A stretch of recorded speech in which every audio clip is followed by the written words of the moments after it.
The France 24 debate.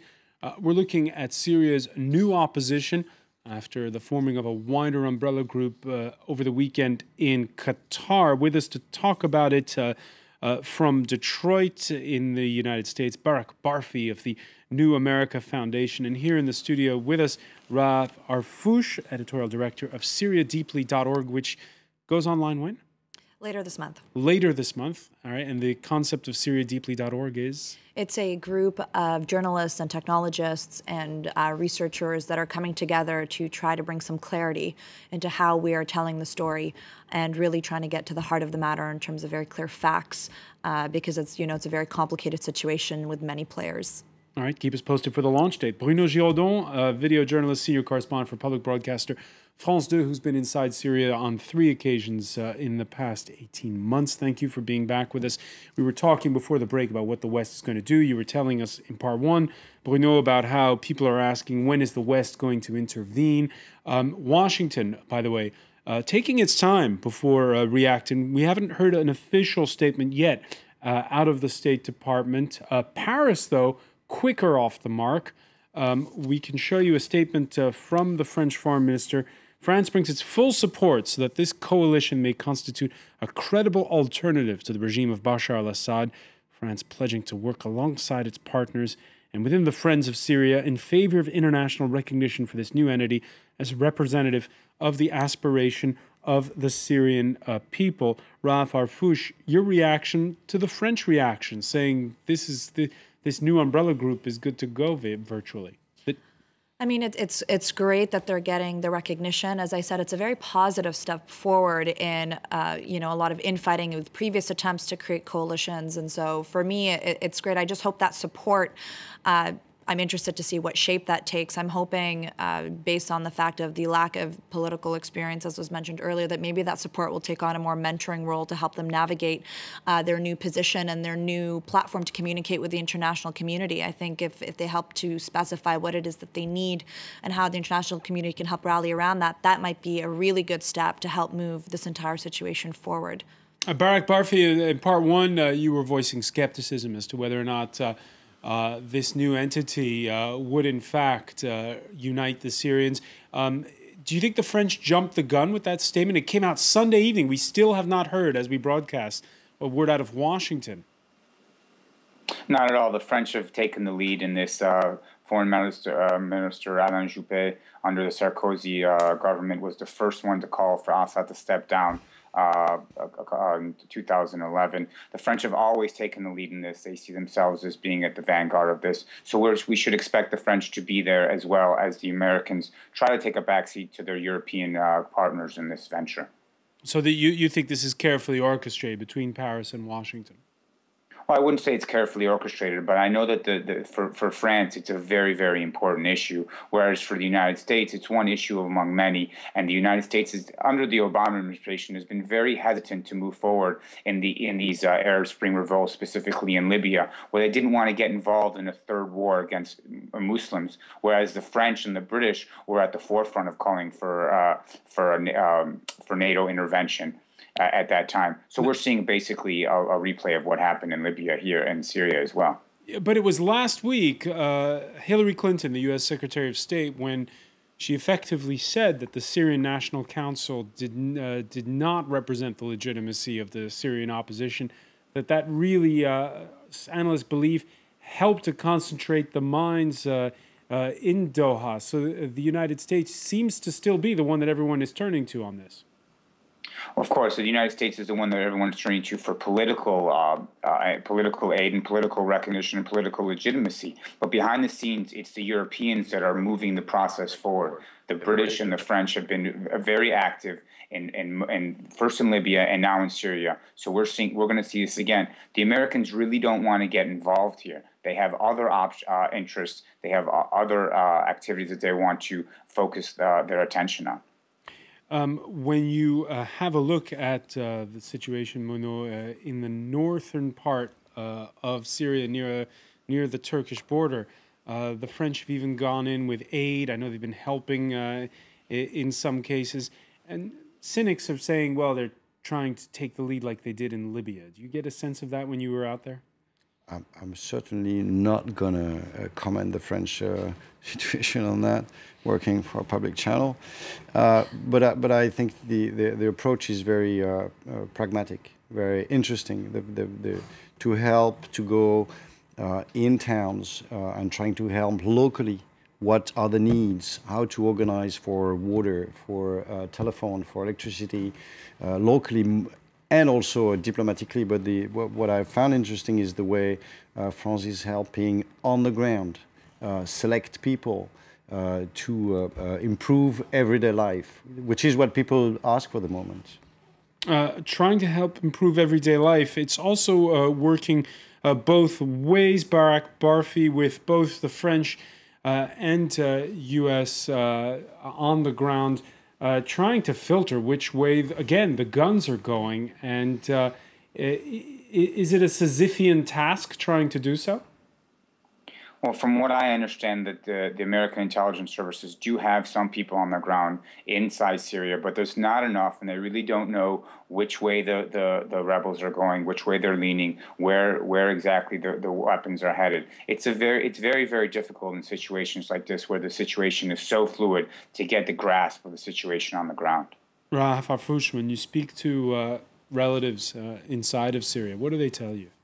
It's actually quite sad. The feeling is just of complete helplessness. I have some cousins that just had they had to leave their apartment to go stay with relatives because of rebel fighting in Damascus, and their entire apartment just got ransacked while they were away. So everything. By who? Do they know? They don't know. But everything, windows broken, everything basically trashed. And so I have my aunt who says to me, we just feel like every day is a day that you think like you're going to die. And so there's depression. I have smaller cousins that can't sleep at night anymore. And so I think the feeling is fearful. They don't know what's happening, and it seems to them as it's the choice between the lesser of two evils. Do they stay with the regime that has had such a deplorable track record on democracy, human rights, et cetera, or do they go potentially with an unknown that could be powered by any number of international forces behind it, or even worse, just a complete absence of power, which is going to result with more infighting and more violence and more death. And it's just getting harder to leave the country, and a lot of them, they don't want to leave because if they leave their houses, then they consider that those houses are being written off. So it's a very stressful situation right now, and it seems to be at a stalemate in the sense that it could go either way. So they don't really know what to do. Whichever way the internal and external opposition goes, one number that doesn't lie is the number of refugees, and that number just seems to shoot up exponentially. The UN Refugee Agency revising upward its total for last week's single-day exodus to 11,000 Syrians fleeing their country. Barak Barfi, when you look at the sheer numbers and just how much they've increased, including, again, that one day 11,000 person number that was, I think, from the 24-hour period from Thursday to Friday. What does that tell you? How long can this go on? It can't go on for very much longer. I was in Turkey on the border with Syria. I entered through Kilis, and at the Kilis border, we saw a couple thousand Syrian refugees that had to flee the fighting. Basically, the Turkish humanitarian groups just do not have the capacity to absorb any more refugees at this type of clip and pace, and it could turn into a humanitarian disaster in the next few months if people don't step up and start taking care of the refugees.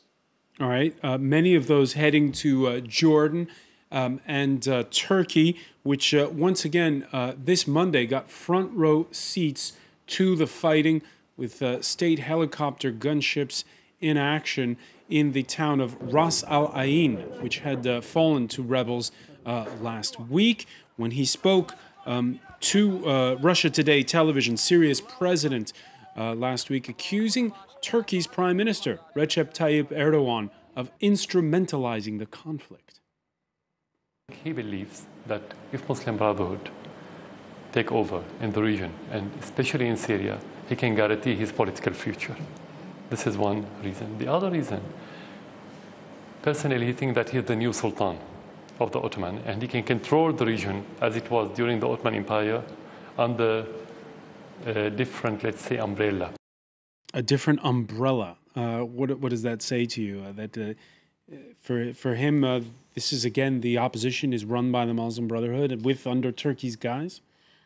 I mean, he's not completely wrong, right? I think that everyone's fear about these types of alliances is the different types of regional influences that are brought to, like the price of the support. What is the price of the support going to mean for the parties that then take control in Syria? So I think it's a very big concern also for people inside the country as well. They want to know who's pulling the strings and what it's going to mean for them to get behind a movement like this. So I think I think the broader issue is a call for more transparency in the sense of really understanding who these people are that are a part of this, what they stand for, and again, what their vision for the country is. Maybe it would make people feel a bit more at ease if we started to see some actual plans, ideas, things to really help move the country forward. Barak Barfi, what's your reaction to the words of Bashar al-Assad? Well, we do know that the Turks are really supporting the Muslim Brotherhood. They're their major backer outside of Syria. So there is some truth to the Bashar statement. But is there also the issue of perhaps Assad finding a place where he can find the weakest link in terms of the Kurdish support, trying to rally Kurds to his cause? We know, for instance, that one of the main Kurdish political parties was not invited to Doha, or did not attend, at least, the Doha conference. I don't think the Kurds are going to, at any point in time, start supporting Bashar al-Assad's regime. Many of the Kurds, I think about 100,000, were stripped of citizenship in the 1960s, and ever since then they've had a lot of grievances. In 2004, we saw Kurdish protests in soccer matches, Kamishli. So the Kurds are at the front of the line with grievances against this regime. Bruno, when you traveled into Syria from Turkey, did you sense the dynamic there between the two countries? It's tough for both countries. You're talking about between Syria and Turkey. The situation became unbearable also for Turkey. You know, economically, Syria was a partner, a very important partner, which they don't have a relationship no more. The amount of refugees who are fleeing to Turkey is becoming put a lot of pressure on Turkey. The UN, I think, said that at the end of the year we could expect like 750,000 refugees in this country. So that's, you know, that put a lot of pressure on Turkey, and Turks are also need these conflicts to end. You know, so there are links. It's also very complex with the Kurd situation in the middle of that. You know. It's a tough one. And Barak Barfi, from the outset, and we've been talking about Syria a lot in the France 24 debate ever since this began back in March of 2011. And from the get-go, people have been saying, look, after what happened in Libya, after what's happened elsewhere, the West isn't going to go in head first to Syria. But if Turkey was the one to initiate things, then maybe they would follow. Do you read a lot into the fact that, for instance, NATO has said that, again, put out a statement this Monday saying they'll back Turkey they'll have Turkey's back if ever they're in trouble?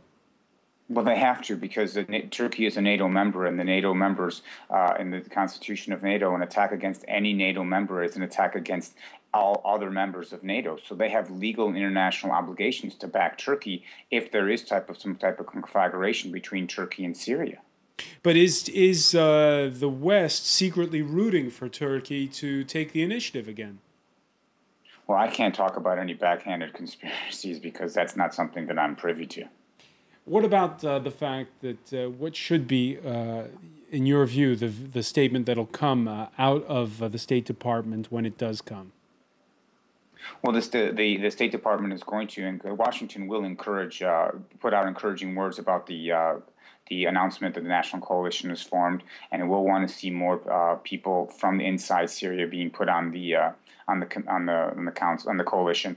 But one of the key factors here is these revolutionary committees that are composed of rebels inside Syria. What is the composition of that going to be? And that is really going to drive, at this point in time, Washington's response. Is Washington's response going to be any different now that Barack Obama is re-elected, or that has nothing to do with this conflict? Does he have a freer hand to act as he pleases?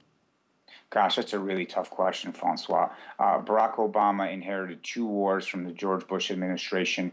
It seemed like the United States was having a war against Islam. He wanted to eliminate those wars, draw them down. He did that in Iraq. He's doing that in Afghanistan. He really did not want to get drawn into Libya. He was dragged in by his allies and people on the National Security Council and the State Department. That is not something he wanted to do. And he really does have, he had a free hand during his first administration because many of the Republicans back supporting the Syrian opposition and even backing them militarily. So that's not something that was hindering his involvement at this time and will not do so in the future. All right, and one final question, Raaf Arfouch. Again, it's answering what those people inside of Syria were telling Bruno. When is the outside world going to intervene? After all that we've just said now, what do you think the answer to that question is? Again, I think intervention, especially military intervention, needs to be recognized as just a first step.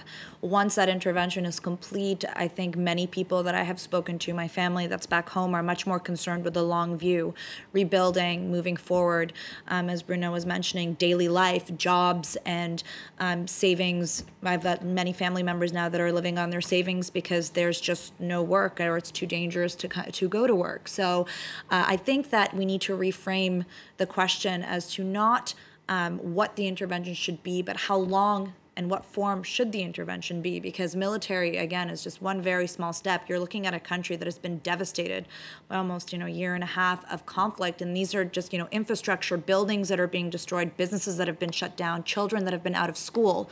So is the support going to just be military, or are they actually ready to help get this country back on its feet? All right, and it's a question that will, of course, continue to follow. Raaf Arfouch, I thank you. I want to thank as well Bruno Giraudon and Barak Barfi for joining us from Detroit, Michigan. Thank you for being with us here in the France 24 debate.